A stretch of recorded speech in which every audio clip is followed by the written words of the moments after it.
तो बच्चों, अभी तक आपको होमोजीनियस डिफरेंशियल इक्वेशन का कंसेप्ट समझ में आ गया होगा। अब हम इस वीडियो में ये सीखेंगे कि हम होमोजीनियस डिफरेंशियल इक्वेशंस को सॉल्व कैसे करते हैं। इसे हम एक एग्जांपल से समझते हैं कि माना हमें एक डिफरेंशियल इक्वेशन गिवन है जो कि है x dy upon d x minus y plus x into sine y upon x is equal to 0। तो क्या ये एक होमोजीनियस डिफरेंशियल इक्वेशन है? तो सबसे पहले हम इसे dy अपॉन डी एक्स की फॉर्म में कन्वर्ट करेंगे और इसे कुछ इस तरह से लिख सकते हैं। तो अब इस इक्वेशन के राइट हैंड साइड में जो हमें फंक्शन मिला है उसे हम f of x comma y की फॉर्म में कुछ इस तरह से अज्यूम कर सकते हैं। अब होमोजीनियस फंक्शन चेक करने के लिए हम वेरिएबल्स x एंड y को lambda x and lambda y से रिप्लेस करेंगे, जिससे कि हमारा फंक्शन कुछ इस तरह का हो जाएगा। इसे जब हम सॉल्व करेंगे तो हमें यह फंक्शन मिलेगा। तो अब हम यहां देख सकते हैं कि हमें वापस से फंक्शन मिल चुका है। इसका मतलब हम function f of lambda x common lambda y को लिख सकते हैं lambda to the power 0 into f of x comma Y.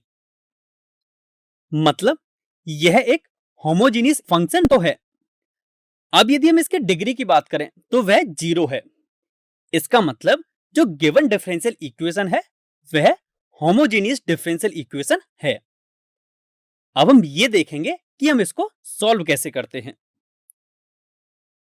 तो अभी तक हमने वेरिएबल सेपरेबल मेथड के बारे में पढ़ा है, लेकिन वो तभी वैलिड होता है जबकि जो डिफरेंशियल इक्वेशन है वह variable separable type differential equation हो।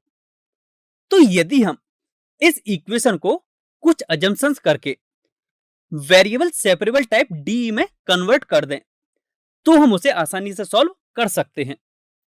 तो चलिए हम इस होमोजीनियस डिफरेंशियल इक्वेशन को variable separable type differential equation में कन्वर्ट करने की कोशिश करते हैं। तो उसके लिए कुछ स्टेप्स हैं। पहला स्टेप यह है कि हम इसे सबसे पहले dy अपॉन dx की फॉर्म में लिखें, यानी कि हम इसे कुछ इस तरह से लिखें। अब हमने इसको इक्वेशन नंबर 1 नाम दिया है। अब सिंस हमें इसे variable separable type differential equation बनाना है तो हम एक अजम्पशन करते हैं। इसमें जो डिपेंडेंट वेरिएबल है y उसको हम vx से रिप्लेस करते हैं। यहां जो v है वह भी एक फंक्शन है, तो हमने y को vx के इक्वल अज्यूम किया और इसको हमने इक्वेशन नंबर 2 नाम दिया है। अब यदि हम इक्वेशन 2 को x के रेस्पेक्ट में डिफरेंशिएट करें तो हमें मिलेगा dy upon dx is equal to v plus x into dv upon dx, और इसको हमने इक्वेशन नंबर 3 नाम दिया है। तो अब हम देख सकते हैं कि इक्वेशन नंबर 3 में हमें dy अपॉन dx की वैल्यू मिल चुकी है।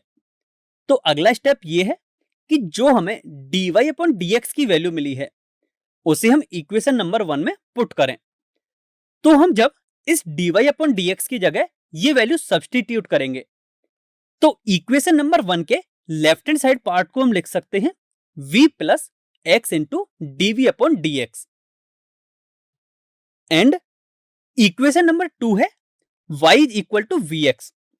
तो y की ये वैल्यू जब हम इक्वेशन नंबर 1 के राइट हैंड साइड में पुट करेंगे तो हमें फंक्शन कुछ इस तरह का मिलेगा, एंड इसे सॉल्व करके हम कुछ इस तरह से लिख सकते हैं। तो यदि आप स्टेप्स को रिकॉल करो तो वहां पहली स्टेप होती थी कि वेरिएबल्स को सेपरेट कीजिए। तो यहां जो वेरिएबल्स हैं वो है v एंड x। तो हमें इन दोनों वेरिएबल्स को सेपरेट करना है और उसके बाद हमें इसे वेरिएबल सेपरेबल मेथड से सॉल्व करना है। तो अब आप इस क्वेश्चन को आगे खुद से सॉल्व करने की ट्राई कीजिए। तो please pause the video here and take 2 minutes to solve this question. I hope आप सभी ने इस क्वेश्चन को सॉल्व कर लिया होगा। तो चलिए अब इसे आगे डिस्कस करते हैं। तो अब हम वेरिएबल्स को सेपरेट करके कुछ इस तरह से लिख सकते हैं। अब यदि हम 1 अपॉन साइन v को कोसेक v लिखें तो ये इक्वेशन हमारी कुछ इस तरह की हो जाएगी।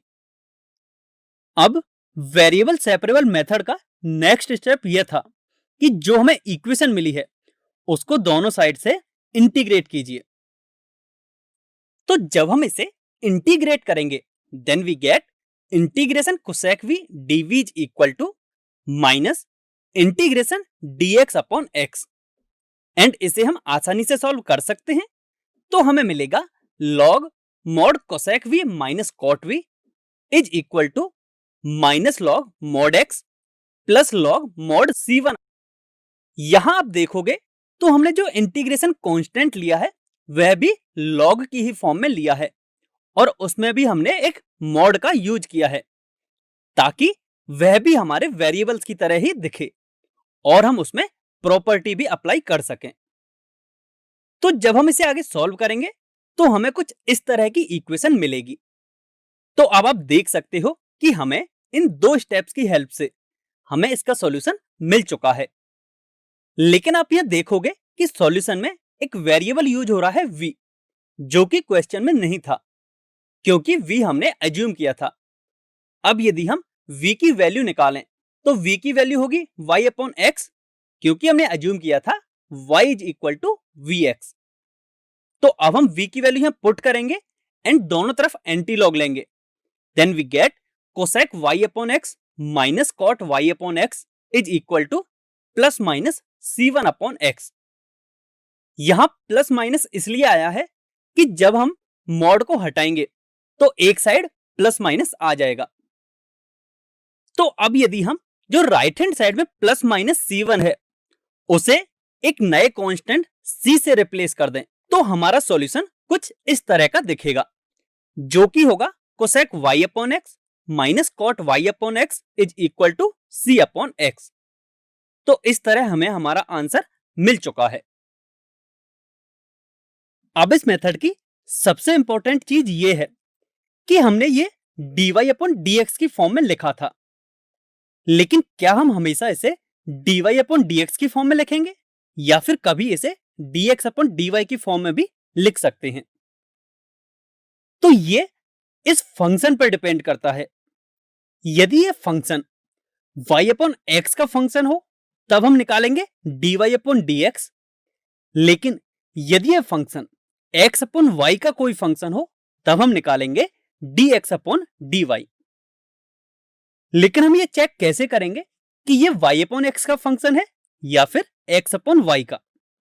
तो उसके लिए हम इस फंक्शन को कुछ इस तरह से लिख सकते हैं in the form of f of x, y।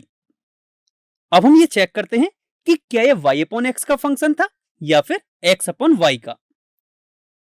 तो इसे हम सिंप्लीफाई करके कुछ इस तरह से लिख सकते हैं, जहां आप क्लियरली देख सकते हो कि ये भी एक y अपॉन x का फंक्शन है एंड ये भी y अपॉन x का फंक्शन है। हमारा फंक्शन y अपॉन x का एक फंक्शन था, इसलिए हमने अपनी गिवन डिफरेंशियल इक्वेशन को dy अपॉन dx की फॉर्म में लिखा था।